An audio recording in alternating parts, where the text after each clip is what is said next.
नीलेश भाई, good morning. बहुत-बहुत स्वागत है आपका। धन्यवाद हमें समय देने के लिए। सबसे पहले बाज़ार पर ही एक बार आपसे राय लेना चाहता हूँ। एक अच्छी तेज़ी के बाद अब बड़ा सुस्त सा हो गया है, ना ऊपर जाता है, ना नीचे जाता है, थोड़ा बोर हो रहे हैं हम। डायरेक्शन बताइए सर।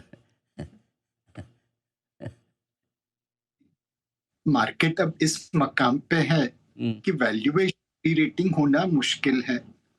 आप ऑलरेडी दुनिया से प्रीमियम पे ट्रेड हो रहे हैं और अपनी हिस्टोरिकल एवरेज के आसपास है। अब यहाँ से जितना अर्निंग्स ग्रोथ आएगा, उतना ही रिटर्न बनेगा। तो earnings growth high single digit, low double digit के आसपास रहने की उम्मीद है। तो 1 साल का मार्केट का रिटर्न उसी तरह आएगा। जो पिछले 5 सालों में सस्ते की रफ्तार पे मार्केट चला था, अब कछुए की रफ्तार पे चलेगा और हमें उसकी आदत डालनी पड़ेगी। कछुए की रफ़्तार से, चलो फिर भी कम से कम रिवर्स डायरेक्शन में नहीं जा रही, ये ठीक बात है। धीमे-धीमे भी चले लेकिन आगे बढ़े। एक और चीज़ जो लेकिन निवेशकों का जो भरोसा है, फिर ऐसा तो नहीं कि डगमगाएगा? क्योंकि कल भी हम एमफी के आंकड़े देख रहे थे। नवंबर महीने भी हमारे रिटेल निवेशकों ने तो दमदार पैसा लगाया है। कैसे देख रहे हैं फ्लोज़ को आप? अनिल भाई, फ्लोज मोटा-मोटा अच्छी तरह आ रहे हैं। ऑब्वियसली लोगों को समझाने की ज़रूरत है।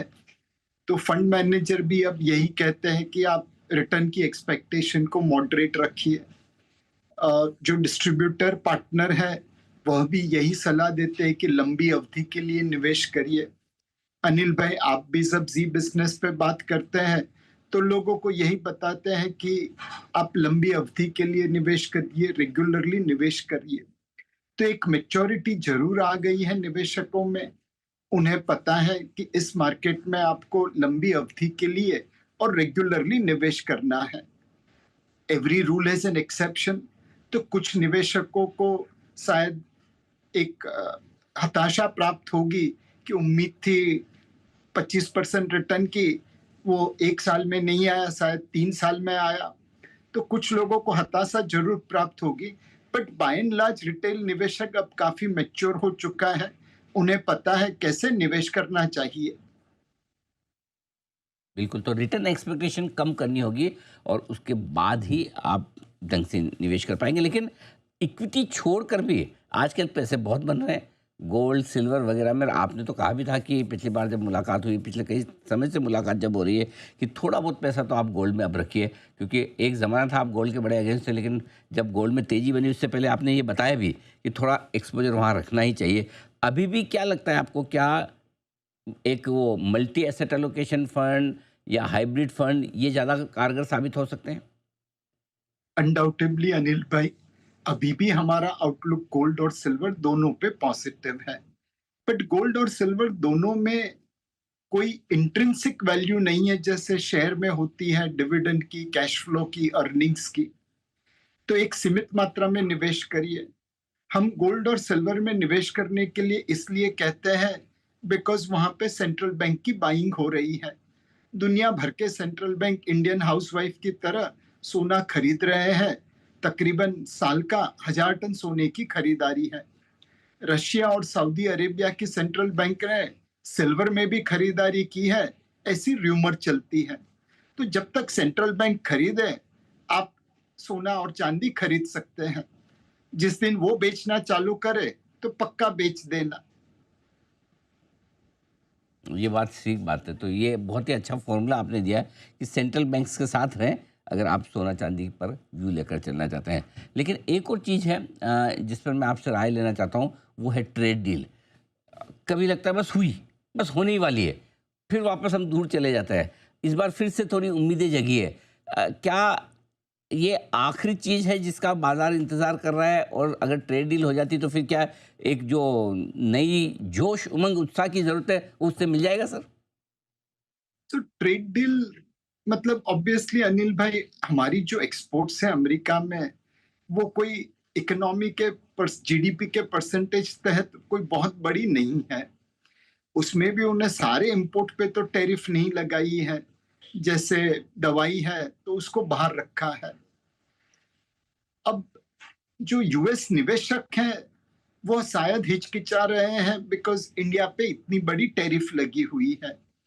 तो जब टैरिफ डील हो जाती है, अगर वो फेयर टैरिफ डील है, तो हो सकता है कि अमेरिकन निवेशकों का यहाँ पे निवेश करने का मूड बने।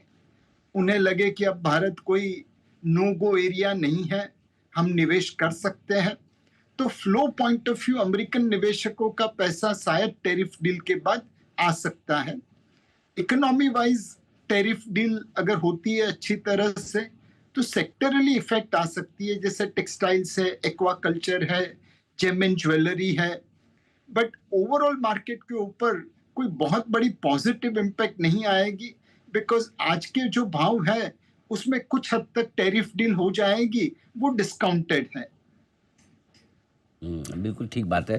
टैरिफ डील हो जाएगी, ये उम्मीदें तो पूरी है और जोश भी उसी वजह से थोड़ा आता दिख रहा है। बाकी चीज़ें ठीक है, अर्निंग वर्निंग, लेकिन एक चीज़ जो मुझे दिख रही है नीलेश भाई, जो मैं अभी थोड़ी देर पहले एमफी के डेटा की भी बात करा, आपकी इंडस्ट्री के हाल तो बड़े ज़बरदस्त है, बढ़िया चल रहा है, फर्स्ट क्लास एकदम बढ़िया।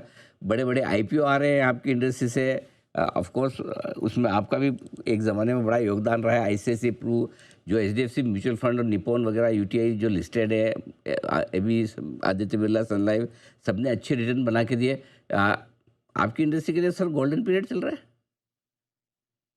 अनिल भाई, हमारी इंडस्ट्री एक ऐसी इंडस्ट्री है जहां पे तीनों लोगों का इंटरेस्ट बराबर रहता है। मैन्युफैक्चरर हो, डिस्ट्रीब्यूटर हो और इन्वेस्टर हो। इन्वेस्टर का भी भला होता है, डिस्ट्रीब्यूटर का भी भला होता है और मैन्युफैक्चरर का भी भला होता है। फाइनेंशियल सर्विसेज सेक्टर में ऐसी इंडस्ट्री बहुत कम है। कुछ इंडस्ट्री में सिर्फ मैन्युफैक्चरर का भला होता है, कुछ इंडस्ट्री में सिर्फ डिस्ट्रीब्यूटर का भला होता है और कुछ इंडस्ट्री में सिर्फ इन्वेस्टर का भला होता है। तो ये जो त्रिवेणी संगम है कि न कोई किसी के ऊपर बोझ बने और हर किसी का भला हो, वो हमारी इंडस्ट्री के सिवा बहुत कम इंडस्ट्री में है। तो जब आप औरों का भला करेंगे तो अपना तो भला अपने आप हो जाएगा। ठीक बात है, दूसरों का भला करने का सोचेंगे तो अपने आप अपना भला हो जाएगा, ये बात आपने अच्छी कही। अब नीलेश भाई, एक चीज़ और कि जो लोग इस वक्त पैसा लगाना चाहते हैं नया बाजार में, पहले तो सारी एसेट क्लास के लिहाज से क्या बेहतर स्ट्रेटेजी है? किस तरह के फंड्स इस वक्त सबसे बढ़िया है पैसा लगाने के लिहाज से? तो अनिल भाई, अगर आप में समझ कम है, समय कम है, आप बहुत बिजी रहते हैं, तो मल्टी एसेट एलोकेशन फंड आपके लिए हरफन मौला फंड है। सारे मर्ज की एक दवा है, मल्टी एसेट एलोकेशन फंड। आप रईस हो तो प्राइवेट बैंकर, वेल्थ मैनेजर आपको आके बताएगा इस डेट में डालिए, इतना इक्विटी में डालिए, इतना सोने चांदी में डालिए। अगर आप वही दायित्व फंड मैनेजर को दे दे, तो मल्टी एसेट एलोकेशन फंड में वह खुद डिसाइड करेगा कितना इक्विटी, कितना डेट, कितना सोना चांदी। तो मल्टी एसेट एलोकेशन फंड हर निवेशक के लिए आवश्यक है और मेरे हिसाब से अब तक का जो इतिहास है मल्टी एसेट एलोकेशन फंड का, उन्होंने तकरीबन 90% निवेशकों के डायरेक्ट इन्वेस्टमेंट को आउट परफॉर्म किया होगा। बिल्कुल, तो ये तो है मल्टी एसेट एलोकेशन फंड, जिनको अलग अलग एसेट्स में डालना, जिनको इक्विटी में ही करना है उनके लिए क्या? सो इक्विटी में अनिल भाई, हमारा व्यू ये है कि मिड कैप अगले साल लार्ज कैप और स्मॉल कैप दोनों को आउट परफॉर्म करेंगे। लार्ज कैप स्मॉल कैप को आउट परफॉर्म करेगा। तो अगर एक ऑर्डर पकड़े तो mid cap, large cap, small cap, इस प्रकार से मार्केट में परफॉर्मेंस आएगा। अगर आपकी रिस्क टॉलरेंस लिमिट है तो large and mid cap fund उस कैटेगरी में निवेश करिए और रिस्क अगर ज्यादा लेना चाहते हैं तो मिड कैप फंड में निवेश करिए, बट कुछ पैसा लार्ज कैप में भी जरूर लगाना। अगर सेक्टरली जाना है तो banking and financial services sector और हेल्थ केयर सेक्टर, ये दो सेक्टर हमें लगता है यहां से जहां पे अगले साल में आउट परफॉर्मेंस आ सकता है। ये अच्छी इंटरेस्टिंग चीज़ बताई कि अगले साल के लिए लार्ज कैप बेहतर है, उसके बाद small mid cap, sorry mid cap सबसे बेहतर है, उसके बाद large cap, number 1 mid cap, number 2 large cap, number 3 small cap. बिल्कुल ठीक बात है। और अगर सेक्टर थीम्स देखें 2026 में क्या लगता है सर, कौन सी काम करेंगी? एक banking and financial services sector करेंगे।